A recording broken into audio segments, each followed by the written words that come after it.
తెలుగులో ఏంటో నేను చేస్తాను అని అంటే, ఆ మమ్మీ నేను ఇట్లా ఒక అబ్బాయి చేస్తున్నా అని చెప్పేసి నార్మల్ గా ఫస్ట్ టైం చెప్పిన. లేదో మామూలుగా ఎట్లా అంటే అదే అంటారు కదా, బొడ్లో ఉన్న వీళ్ళకి ఏమేయాలి ఉల్లిగడ్డ, అట్లానే ఆవిడ వేసారు, ఈవిడ పడ్డారు.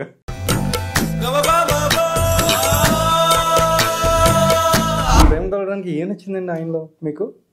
అంటే నాకు ఫాదర్ లేడు, ఎప్పుడు డాడీ లేడు అని చెప్పేసి నేను ఇంతవరకు మా మమ్మీకి ఇప్పటికీ కూడా నేను ఇంకా చెప్పలేదు. సో సడన్ గా ఒక సడన్ టైంలో నాకు ఒకరి నుంచి లవ్ వచ్చేసేసరికి ఎందుకో మా ఫాదర్ లవ్ ఎక్కడనో తన కడగా అనిపించింది నాకు.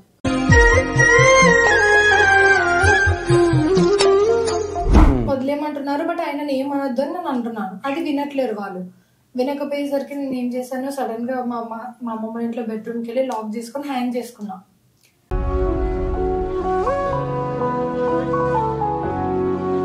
నేను 3 days వరకు నోరు విప్పలేదు, తినలేదు, తాగలేదు, ఏం చేయలేదు.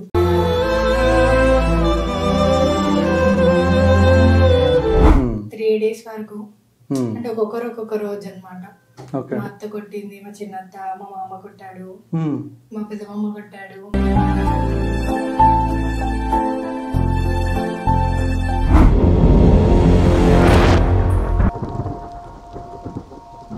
హాయ్, హలో, నమస్తే. నేను మీ యాంకర్ నాగేంద్రని. ఈరోజు మనం చెప్పాలంటే లవ్ బర్డ్స్ని ఆల్రెడీ మనం నేను మీకు లైవ్లో చూపిస్తాను. ఈ లవ్ బర్డ్స్ మనం చూస్తున్నాం కదా, ఇక్కడ లవ్ బర్డ్స్ ఇక్కడ ఉన్నాయి, కాకపోతే ఇంకో లవ్ బర్డ్స్ నేను మీకు లైవ్లో ఇంకొకరిని చూపిస్తాను. సో వాళ్ళు ఎవరు ఏంటి అనేది మీకు లైవ్లో కనిపించేస్తుంది. ఇంకెవరు కాదు, ఇక్కడ చూడండి, మీకు ఆల్రెడీ తెలిసే ఉంటుంది. వీళ్ళు ఇన్స్టాలో ఫేమ్, అండ్ అది కాక ఏంటంటే వీళ్ళ లవ్ అనేది ఇంకొక ఎవరైతే ప్రేమించుకునే జంటకి వాళ్ళకి ఒక ఇన్స్పిరేషన్ అని కూడా చెప్పొచ్చు. సో చూద్దాం వాళ్ళ మాటలోనే అసలు వాళ్ళ లవ్ ఏంటి, అండ్ లవ్ బర్డ్స్కి ఎప్పుడు మారారు, ఎలా మారారు, అండ్ వాళ్ళ లైఫ్ గురించి తెలుసుకుందాం. మీ పేరు అండ్ మీరు ఎక్కడి నుంచి వచ్చారు, మీరు ఎక్కడ ఉండేవాళ్ళు? నా పేరు మణిదీప్ పులింగ్. ఓకే. సో తన పేరు సౌజన్య. నైస్. మాది ప్రాపర్ వచ్చేసి వరంగల్ తొర్రూరు దగ్గర. ఓకే. ఇద్దరిది ఒకే ప్లేస్ లేకపోతే వేరు వేరు ఉన్నాయి? తను హైదరాబాద్. మరి ఎలా వరంగల్ నుంచి హైదరాబాద్కి? నేను ఇక్కడ చదువుకునేది అనమాట. ఇక్కడ చదువుకున్నప్పుడు నాకు పరిచయం అయింది. సేమ్ కాలేజా లేకపోతే? కాలేజ్ అలా ఏం లేదు, మా చెల్లి ఉంటుంది అనమాట, అంటే నా క్లాస్మేట్. ఓకే. సో నా క్లాస్మేట్ అన్నప్పుడు తను ఒక రోజు వాట్సాప్ లో స్టేటస్ పెట్టింది. వాట్సాప్ లో స్టేటస్ పెట్టినప్పుడు నేను తిన ఫోటో చూసిన. ఓకే. అమ్మాయి బాగుంది, సెట్ చేయొచ్చు కదరా అన్న. తను ఇక మా ఇద్దరికి సెట్ చేసి, అంటే తను మధ్యలో మీడియేటర్ అనమాట. ఓకే. మీడియేటర్ అంటే తను కలిపింది మా ఇద్దరిని. అది ఎట్లయినా సరే మా మధ్యలో ఒకళ్ళు ఉండి తర్వాత మీ ఇద్దరు కలిసారు. కలిసిన దగ్గర నుంచి ఇప్పటి వరకు ఎన్నిసార్లు గొడవ పడ్డారు మీరు? వీక్లీ మినిమం 5 days అవుతుంది. 5 times రెగ్యులర్ గా మాకు గొడవ లేకుండా ఒక రోజు ఉండదు. పొద్దున ఒక డేలో ఒక్కసారి గొడవ అయింది, కానీ కంపల్సరీ నైట్ కల్లా కలిసిపోతాం. ఒక మంచి ఫన్ వేలో జరుగుతూ ఉండదు అనమాట అంతా కూడా. అవును. ఓకే. ఎంత పెద్ద ఇష్యూ వచ్చినా, విడిపోయేంత ఇష్యూ వచ్చినా కూడా వన్ డేనే, ఇంకా అంతే. అది మళ్ళీ రేపు మార్నింగ్ మళ్ళీ మీద క్యాజువల్ గా మాట్లాడుకుని సరిపోతుంది మాకు. సో ఇప్పుడు మీ విషయం ఎట్లంటే మీరు చదువుకునే దగ్గర నుంచి అంటున్నారు చెప్తున్నారు కదా, సో మరి మీ విషయం గురించి మరి మీ ఫ్యామిలీలో ఎట్లా ఎప్పుడు తెలిసింది, ఎలా తెలిసింది? ఫ్యామిలీలో అంటే యాక్చువల్గా మా ఇద్దరిది ఇప్పుడు 7 years అనమాట. సో ఫస్ట్ కరోనా వచ్చింది కదా, లాక్డౌన్. ఫస్ట్ కరోనా వచ్చినప్పుడు దీంతో కాల్ మాట్లాడుతుంటే వీళ్ళ మమ్మీ చూసింది అనమాట. ఓకే. వీళ్ళ మమ్మీ ఉగాది మా ఫ్యామిలీ అంతా మా అమ్మమ్మ వాళ్ళ ఇంట్లో ఉన్నారు. నేను మా ఇంటికి కొంచెం వాటర్ వస్తే పట్టడానికి వెళ్ళాను. సో ఫోన్ అనేది మా బ్రదర్ కి తెలియదు. ఫోన్ ఉన్నట్టే తెలియదు. అంటే యాక్చువల్లీ మా మమ్మీకి నేను బీటెక్ జాయిన్ అయినప్పుడు, ఇంటర్ కంప్లీట్ అయ్యి బీటెక్ జాయిన్ అయినప్పుడు తను నా ఎంసెట్ ఎగ్జామ్స్ అప్పుడు పరిచయం నాకు. ఓకే. ఆ ఎంసెట్ ఎగ్జామ్స్ తర్వాత నేను బీటెక్ జాయిన్ అయినప్పుడు మా మమ్మీ నేను అంటే డైరెక్ట్ ఫోన్ ఇప్పి అంటే మా బ్రదర్ యాక్సెప్ట్ చేయడు. మా బ్రదర్ చాలా స్ట్రిక్ట్ అన్నమాట. మా బ్రదర్ యాక్సెప్ట్ చేయడు. నాకు వాట్సాప్, ఇన్స్టాగ్రామ్ అనేది second year BTech second year లో తెలిసింది. అప్పటిదాకా నాకు స్టడీ. సో అప్పుడు మా మమ్మీకి నీ రిక్వెస్ట్ చేస్తే మా అన్నకి తెలియకుండా నాకు ఫోన్ ఇచ్చింది. ఆ ఫోన్ ని నేను బ్యాగ్ లో బుక్కుల మధ్యలో దాచిపెట్టుకొని కాలేజ్ పోయినాక ఛార్జింగ్ పెట్టుకొని రింగ్ టోన్ లేకుండా తనతో నేను మాట్లాడేదాన్ని. ఇన్స్టాగ్రామ్ అవన్నీ డిపి అవన్నీ పెట్టుకునేదాన్ని కాదు, చార్జ్ చేసేదాన్ని. వన్స్ డే ఉగాది రోజు అలా ఫోన్ మాట్లాడుతుంటే మా మమ్మీకి డౌట్ వచ్చింది, చాలాసేపు అయిపోయింది. తనప్పుడు విలేజ్ లో ఉన్నాడు. కరోనా అప్పుడు మనందరం విలేజ్ లో కదా. అప్పుడు విలేజ్ లో ఉన్నాడు. విలేజ్ లో అంటే నేను ఇంకా గ్యాప్ వచ్చింది మాట్లాడడం. సో హాలిడేస్ కదా, ఉగాది హాలిడేస్, ఇంట్లో అందరు ఉన్నారు. సో నేను మాట్లాడిన ఛాన్స్ దొరికిందని. అప్పుడు మాట్లాడుతుంటే మా మమ్మీ వచ్చి చూసింది అనమాట. ఇంకా మా మమ్మీ కొట్టింది. ఇంకా అంటే ఫస్ట్ అడిగింది ఎవరు మాట్లాడుతున్నా అంటే మా ఫ్రెండ్ పేరు చెప్పిన. అయితే కానీ తను కాదు, నేను కూడా మాట్లాడతా అని చెప్పింది. అంటే లేదు లేదు వద్దు వద్దు అని ఫోన్ కట్ చేసేసి మా ఫోన్ తీసుకొని కింద పడేసి కొట్టింది. ఇంకా ఓకే. ఆ తర్వాత మీరు మీ మదర్ ఫోన్ ఇచ్చారు. ఆ తర్వాత నేను ఒక ఫోన్ ఇచ్చాను. అంతే కదా. ఓకే. అంటే ఇప్పుడు అలా చూసుకుంటే మీ లైఫ్లో ఎట్లా అంటే ఇప్పుడు మదర్స్ ఎట్లా అంటే కొట్టడం అనేది కామన్ అది. ఎందుకంటే ఎప్పుడైనా సరే అట్లా జరుగుతుందంటే వాళ్ళు కూడా భయపడతారు, ఫస్ట్ బాధపడతారు. సో మరి మీ బ్రదర్కి ఏమైనా తెలిసింది ఈ విషయాలు? అంటే అప్పుడు ఆ సిచ్యువేషన్ మా మమ్మీ కొట్టింది. కొట్టిన తర్వాతకి చెయ్యను అని చెప్పట్లేదు. ఎందుకంటే దానికి ముందు ఒకసారి నార్మల్ గా మా మమ్మీ నేను క్యాజువల్ గా వచ్చినప్పుడు మా మమ్మీని అడిగాను, లవ్ మ్యారేజ్ యాక్సెప్ట్ చేస్తావు మమ్మీ అన్నప్పుడు, నేను ఎందుకు చేయను, చేస్తా, ముస్లిమ్స్ అయితే నేను యాక్సెప్ట్ చేయను, తెలుగు లైన్స్ నేను చేస్తాను అని అంటే, ఆ మమ్మీ నేను ఇట్లా ఒక అబ్బాయిని చేస్తున్నా అని చెప్పేసి నార్మల్ గా ఇప్పుడు ఫస్ట్ టైం చెప్పిన. లేదో మామూలుగా ఎట్లా అంటే అదే అంటారు కదా, బొడ్లో ఉన్న వీళ్ళకి ఏమయ్యాలి ఉల్లిగడ్డ, అట్లానే ఆవిడ వేసారు, ఈవిడ పడ్డారు. నెక్స్ట్ అప్పుడే ఏం లేదు, మళ్ళీ క్యాజువల్ గా లేదు లేదు మమ్మీ అని చెప్పేసి అప్పుడు కవర్ చేసేసా. చేసేసిన తర్వాత ఈ ఉగాది డే రోజు తర్వాత మా మమ్మల్ని ఇంటికి తీసుకొని మా మమ్మీ ఇంకా మా అన్నయ్యకి చెప్పేసింది, మా అన్నయ్యకి మా మామలకి వాళ్ళందరికి చెప్పేసింది. ప్రతి ఒక్కరు కొట్టారు, ప్రతి ఒక్కరు. మా చిన్నమ్మ అసలు మమ్మల్ని ఏమన్నాడు, చాలా నేను మా డాడీ లేడు, మామలే నన్ను చూసుకున్నారు. అంటే చూసుకున్నారు ఇన్ సెన్స్ దగ్గరుండి చెప్పారు మమ్మీకి, అంతేకాని వాళ్ళేం చూసుకోలేదు, వద్దా మా మమ్మీ చూసుకున్నారు. బట్ అట్లా చూసుకున్నప్పుడు వాళ్ళు తీసుకోలేకపోయారు. అంతే కదా, తీసుకోలేకపోయి వాళ్ళు ఇక వాళ్ళు చాలా కోపంతో కొట్టారు 3 days వరకు. అంటే ఒక్కొక్క రోజు అన్నమాట. మా అత్త కొట్టింది, మా చిన్నత్త, మా మామ కొట్టాడు, మా పెద్దమ్మ కొట్టాడు. క్యూ పద్ధతి పాటించాలన్నమాట. యాక్చువల్ అవన్నీ జరిగినా నాకు అలా ఏమీ తెలియదు. నాకు తెలియదు, తను అక్కడ ఉన్నాడు, విలేజ్ లో ఉన్నాడు. అందరూ మీరు చెప్పలేదా మరి ఫోన్ చేసి ఇట్లా అని? చెప్పాను మధ్యలో. అది కూడా నేను మా అమ్మమ్మ ఫోన్ ఉంటది, జియో ఫోన్, మా అమ్మమ్మ ఫోన్ తీసుకెళ్లి వాష్రూమ్ లో వెళ్ళి దెబ్బ చిన్న మాట్లాడేదాన్ని. చిన్న మాట్లాడి చెప్పాను ఇలా జరుగుతుంది, నువ్వు ఫోన్ చేసి అసలు లిఫ్ట్ చేయకు అని. తన గురించి 3 days అడిగితే 3 days నేను ఎవరికి ఏం చెప్పలేదు. మా మమ్మీ కొంచెం అన్కాన్షియస్ అయిపోయింది. బట్ నేను ఆ మినిట్ ఏమనుకున్నా అంటే, ఇప్పుడు తెలిసినప్పుడు ఇంకా చెప్పేయాల్సిందే, రేపైనా మళ్ళీ తెలియాల్సిందే, ఎప్పుడైనా ఒకసారి తెలిసేది. ఇంకా మళ్ళీ నేను రిస్క్ తీసుకోలేనని చెప్పేసి నేను చెప్పలేను, తన గురించి చెప్పలేను. నేను ఒకటే రిక్వెస్ట్ చేశాను, సరే నేను అతన్ని లవ్ చెయ్యను అంటున్నారు కదా, నేను చెయ్యను, బట్ నేను మాత్రం బ్రతుకుండాను అని చెప్పేసా. వాళ్ళు ఈమె చచ్చిపోతుంది చేస్తుంది అని చెప్పేసి చాలా రకాలుగా నన్ను ట్రై చేశారు తనతో మాట్లాడడానికి. సరే నేను ఒప్పుకుంటా చేస్తానంటే అప్పుడు మా చిన్నత్త తినతో మాట్లాడింది. అప్పటికి కూడా నేను సైడ్ నుంచి చెప్తున్నాను, నీ డీటెయిల్స్ చెప్పకు అని. మొత్తం చెప్పేసి ఏమవుతుందని చెప్పేసి తనేమో మొత్తం చెప్పేశాడు, ఊరు ఇక్కడ ఏం జాబ్ అని. వచ్చారు వాళ్ళు మీ దగ్గరికి? కరోనా కదా అందుకే రాలేదు. ఓ మామూలుగా కదా, ఒక రేంజ్ లో. నాకు అవన్నీ తెలియదు, మొత్తం అడుగుతారు కదా మేము ఇచ్చి చేస్తాము అని మాట్లాడేసారు. మాట్లాడినప్పుడు నాకేం మొత్తం ఇచ్చి చేస్తాను, మనకి మంచిదే కదా. అంతే కదా, ఇది మొత్తం చెప్పేసాను నేను, ఇది అడ్రస్, ఇది విలేజ్ అని ఇంటి అడ్రస్ తో సహా. మగాళ్ళం కదా బ్రో, అన్ని నమ్మేస్తాం తొందరగా. నాకు ప్రాబ్లం లేదు, ఎందుకంటే అప్పటికి మా అమ్మకి మా ఇంటి వాళ్ళు యాక్సెప్టెడ్ కదా. అదే మామూలుగా అబ్బాయిల వైపు కొంచెం చాలా వరకు ఏంటంటే యాక్సెప్ట్ చేసేస్తారు తొందరగా, అంత రిస్క్. కానీ ఇక్కడికి వచ్చేసరికి కొంచెం తేడా పడుతుంది. బట్ మా బ్రదర్ చాలా స్ట్రిక్ట్. మా బ్రదర్ చదువుకోలేడు. మా బ్రదర్ డిగ్రీ ఫైనల్ ఇయర్ లోనే ఆపేశాడు. అప్పటి నుంచి తను జొమాటో చేయడం, ఫుడ్ పాండా చేయడం నా కోసం మా బ్రదర్ చేశాడు. అంతే కదా. మా బ్రదర్ కి అట్లీస్ట్ నాకు మా బ్రదర్ ఇలా కాదు అని చెప్పినా కూడా నేను చేశాను. మా బ్రదర్ ఇంటెన్షన్ ఏంటంటే చదువుకొని తర్వాత చూస్తే బాగుంటుంది. నేను ఆ టైంలో కొంచెం అంటే వాళ్ళు ఏంటంటే ఇప్పుడు ముందు చదవాలి, చదువుకుంటే తర్వాత కొంచెం భవిష్యత్తు కూడా బాగుంటది కదా అనేది వాళ్ళ ఆలోచన. అసలు ఆ ప్రేమ, అంత ప్రేమ కలగడానికి ఏం నచ్చిందండి ఆయనలో మీకు? అంటే నాకు ఫాదర్ లేడు.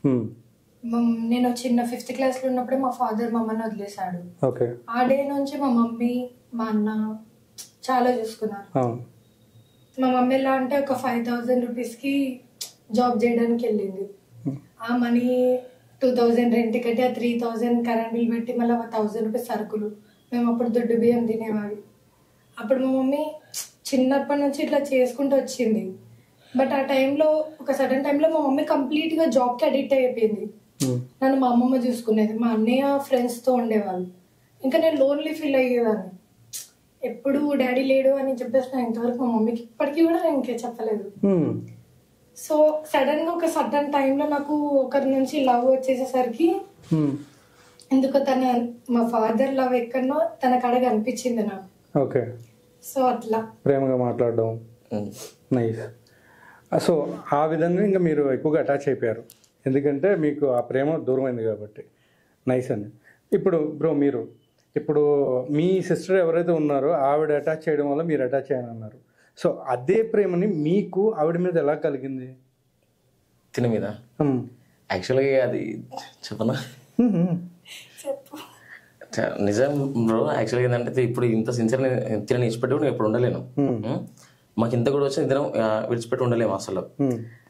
తినకన్నా ముందు నేను ఒక అమ్మాయిని మామూలుగా అది అట్రాక్షన్ అంతే, లవ్ కాదు. అప్పుడు అంటే లవ్ అట్రాక్షన్ పక్క పడితే నేను తనని ఇష్టపడ్డప్పుడు యాక్చువల్గా తను ఇక నాకు దూరం అయిపోయింది. ఒక 1 year నేను మామూలుగా అదే డిస్టర్బెన్స్లో ఉన్నప్పుడు నేను తనతో ఉన్న విషయం మొత్తం తినకు తెలుసు అన్నమాట. అంటే తనని మంచిగా చూసుకునేది, కలిసి ఉండేది, తనంటే ప్రాణము. ఇంకా అమ్మాయి నన్ను దూరం పెట్టడం వల్ల నేను ఇక తనను వదిలేసి సైలెంట్ ఒకరినే ఉన్నాను అనమాట. తను మ్యారేజ్ చేసుకొని వెళ్ళిపోయింది. ఇంకా ఆ టైంలో మా చెల్లి నా గురించి ఎప్పుడు, మా చెల్లికి అంటే చెల్లె కాదు, ఆ క్లాస్మేట్ అయినా చెల్లెలాగా చూసుకుంటాను నేను. ఎప్పుడు నా గురించి తినకు చెప్తున్నానంట.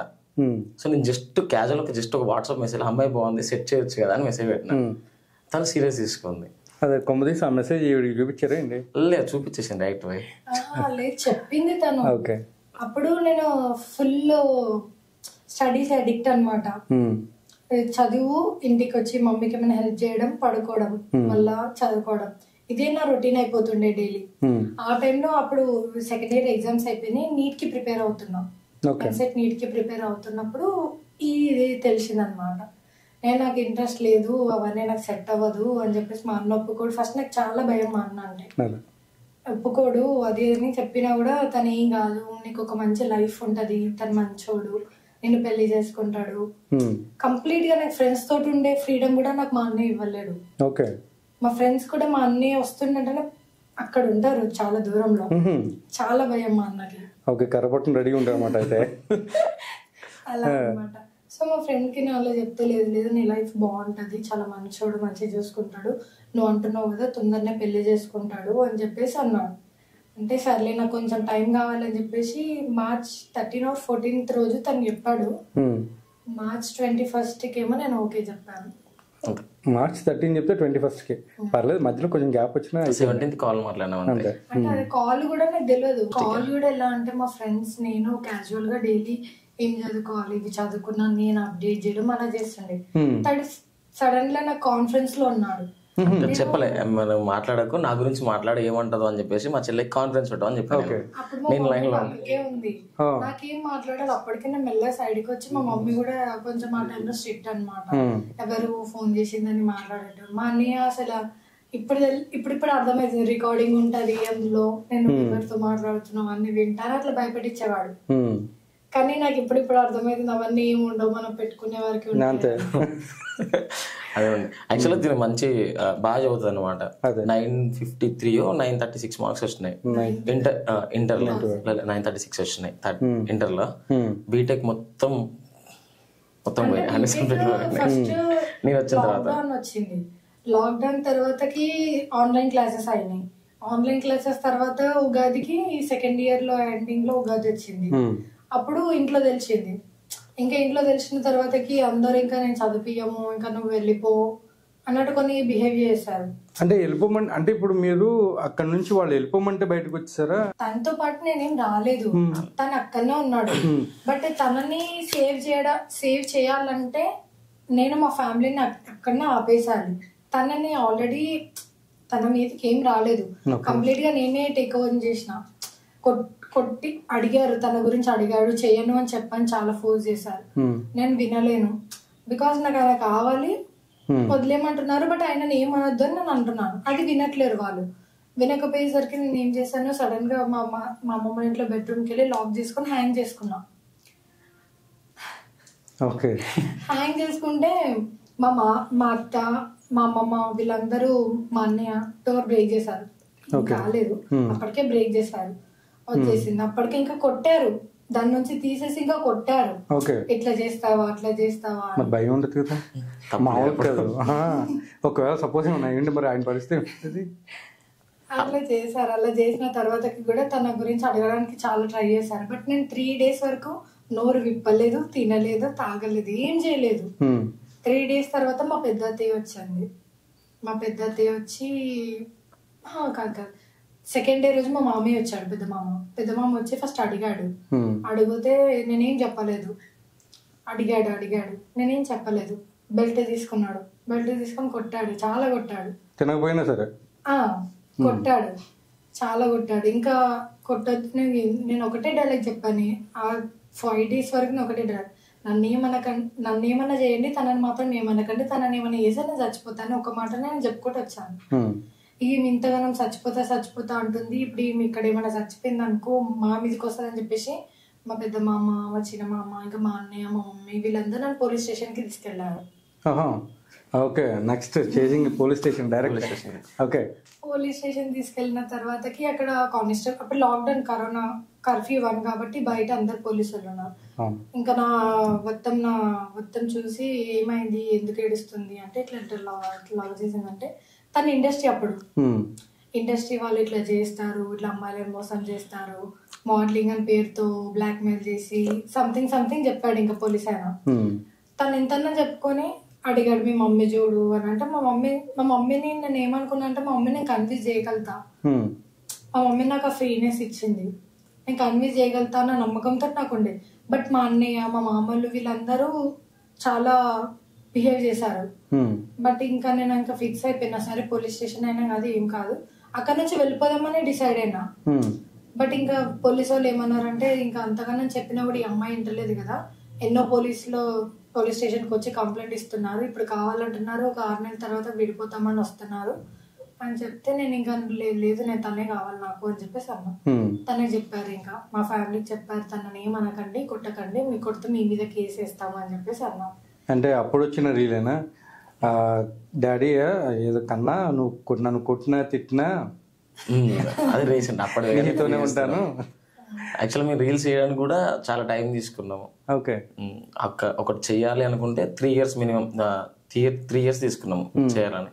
ఇప్పుడు ఆవిడ అట్లా పోలీస్ స్టేషన్కి వెళ్ళింది కదా, మరి పోలీస్ స్టేషన్ నుంచి మీకు ఎప్పుడు కూడా ఎట్లాంటి అసలు నాకు కాల్స్ కానీ లేకపోతే వాళ్ళ బ్రదర్ నుంచి ఎట్లాంటి థ్రెట్? ఒక రోజు వీళ్ళ అత్తమ్మ అంటే కాల్ చేసారు, వాళ్ళు కాల్ చేసినప్పుడు అంతా మాట్లాడారు.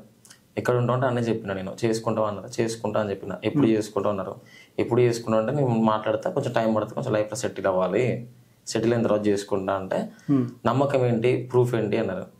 ప్రూఫ్ ఏంటి అంటే నేను చూపించలేను, ఆమె చేసుకుంటాను తప్ప నేను ఏం చెప్పలేను అని చెప్పి నేను చెప్పిన. మీ పేరెంట్స్తో మాట్లాడిపి అన్నారు, మాట్లాడతారు, రెడీగా ఉన్నారు అని చెప్పేసిన నేను. సూపర్. సో మా ఇంట్లోకి వాళ్ళు అప్పుడు ఇక్కడ ఇదంతా జరిగింది, మా ఇంట్లో ఇప్పటికి కూడా ఏం తెలియదు. మళ్ళీ ఇది నేను ఇక్కడ చెప్పాల్సిన అవసరం, మామూలుగా మెయింటైన్ చేయట్లేదు అక్కడ. అటు ఈయనేమో వాళ్ళ పేరెంట్స్ మెయింటైన్ చేస్తున్నారు, ఆవిడేమో వాళ్ళ పేరెంట్స్ దగ్గర దెబ్బలు తింటా కూర్చుంది. అంటే నేనంటే దీనికి ఇష్టం అని చెప్పి మా ఇంట్లో తెలుసు. అదే అంటే మా ఇంట్లో కూడా తినంటే ఇష్టం బాగానే. నాకు ఇంకొకటి అర్థం కావట్లేదు, ఇప్పుడు మీ పేరెంట్స్కి ఎట్లా మీరు తను పరిచయం చేసేవారు? నేను లవ్ చేసినప్పుడు యాక్చువల్గా మా అమ్మకు ముందే చెప్పాను. నేను చెప్పేటప్పుడే మామూలుగా క్యాజువల్ మనం మాట్లాడతాం కదా, అట్లా చెప్పేసిన. నేను చెప్పేసిన తర్వాత 1 month 2 months తర్వాత ఏమో మా ఇంటికి తీసుకొచ్చిన. అప్పుడు మా అక్క బాగా సపోర్ట్ చేస్తుండే అనమాట నాకు. మా అక్క నన్ను ఏమో లవ్ చేస్తున్నట్టు, అమ్మాయి బాగుందిరా, చేసుకోరా, ఏం కాదా అని చెప్తుండే. ఒకరోజు మా అక్క వచ్చినప్పుడు తీసుకొచ్చిన. నేను ఇట్లా తీసుకొచ్చినాక సౌజన్యాన్ని తీసుకొచ్చిన. అప్పుడు మామూలు లేదు, అప్పుడు డ్యూటీకి వెళ్ళి వచ్చేసింది. ఈమె వచ్చేసరికి ఇంట్లో కూర్చోబెట్టిన అంతే. మా అమ్మ డైరెక్ట్ డోర్ తీసి లోపలికి వెళ్ళిపోయింది. ఇక లోపల డైరెక్ట్ ఏం మాట్లాడట్లేదు, సీరియస్గా ఉంది అర్థం కావట్లేదు, నవ్వుతుంది అర్థం కావట్లేదు, నన్ను ఏమంటలేదు, తనని ఏమంటలేదు. మా అక్క అక్కడి జంప్ అయిపోయింది. ఇంకా ఇక లేదు, అక్కడ వెళ్ళిపోయింది. నేను తీసుకెళ్ళాలి, నాకు సంబంధం లేదని చెప్పేసి వెళ్ళిపోయింది. నేను మా ఫ్రెండ్ అని చెప్పి తీసుకొస్తే అక్క చెప్పింది. తీసుకొచ్చిన తర్వాత అక్కడ ఊరలేదు, ఉన్న తర్వాత లాస్ట్కి ఈమె సౌజన్య అని చెప్పేసి చెప్పిన. నీకు అదే అప్పుడు చెప్పిన కదా ఈమె అని చెప్పిన. ఇక చెప్పగానే ఏమనలేదు, కూల్ డ్రింక్ తీసుకొచ్చినావా, తీసుకురాకుండా తాగింది, వెళ్ళిపోయాం, ఇంకా మాట్లాడలేదు. అట్లా మీరు మీ ఇంట్లో పరిచయం చేశారు? అట్లా పరిచయం చేశాను. ఇప్పుడు ఇందాక గొడవ ఏదో అన్నారు. గొడవ ఇన్ సెన్స్ అది మా గొడవ, మా ఇద్దరు పర్సనల్ గొడవ. ఆ గొడవ అంటే మీటింగ్ ఫస్ట్ టైం అప్పుడే అయ్యింది. అంటే మేము ఇంకా వినట్లేము అని చెప్పేసి మా ఫ్యామిలీ ఇంకా వీళ్ళ మమ్మీ కూర్చొని మాట్లాడారు. ఓకే, అంతే, దానికోసం గొడవ. ఓకే, ఎట్లయితే సింపుల్ గా అది అట్లా అయిపోయింది అంటారు. సరే, ఇప్పుడు మీరు అక్కడ నుంచి బయటకు వచ్చేసిన తర్వాత అంటే ఇప్పుడు ఇంట్లోనే ఉన్నారు లేకపోతే దగ్గర ఉన్నారు? మరి ఇప్పుడు ఎలా ఇప్పుడు రీల్స్ చేస్తున్నారు కదా, ఏమి అభ్యంతరాలు రావట్లేదా? అంటే ఫ్యామిలీ నుంచి అయితే ఏం లేదా, ఇంకా పబ్లిక్ గురించి తెలిసిందే కదా, పబ్లిక్ నుంచి ఓకే. బట్ ఫ్యామిలీకి ఇంటెన్షన్ ఏముందంటే ఇప్పుడిప్పుడే ఇంకా చెప్పుకోలేం కదా బయట ఇలా చేస్తామని. ఇప్పుడు మీరు చేస్తే ఇంకా చూసే వాళ్ళు ఎలా అంటారు, ప్లస్ మా ఫాదర్ కూడా వదిలేసారు కదా, ఫ్యామిలీ తిడుతుంది అని చెప్పేసి మా మమ్మీకి మా అన్నకు ఉండే. బట్ ఇద్దరికి 1 year ముందే స్టార్ట్ చేద్దాం అనుకున్నాం. అప్పుడు అడిగితే మా మమ్మీ వాళ్ళు నో అని చెప్పారు. తన వాళ్ళ ఇంట్లో కూడా అక్క ఉంది, అక్క మ్యారేజ్ అయినాక చేసుకోమని మా అత్తయ్య చెప్పింది. సో ఇంకా వదిన మ్యారేజ్ అయిపోయింది. ఇంకా తర్వాతకి మళ్ళీ ఒకసారి అడిగాను మా ఫ్యామిలీని, మా అన్నయ్యని రిక్వెస్ట్ చేస్తే చేసుకోమని చెప్పారు. పర్ఫెక్ట్ అయిపోయింది కదా, ఛాన్స్ వచ్చేసింది. ఇంకా అది ఇప్పుడు జనాలు ఏమనుకున్నారు పక్క పెడితే ఇప్పుడు ఫ్యామిలీ నుంచి ఎట్లాగో సపోర్ట్ ఉంది కాబట్టి very soon maybe you may get.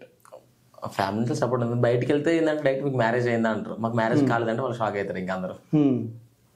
Obviously ఉంటుంది కొంచెం అటు ఇటుగా. సరే, ఇప్పుడు మీరు రీల్స్ చేశారు కదా, ఆ రీల్స్ని మనం పని చేద్దామా? మీరు చేసిన రీల్స్ని మళ్ళీ రిపీట్ చేద్దాం.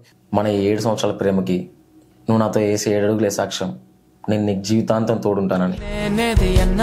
బాగుంది కన్నా అంటూనే ముద్దాడు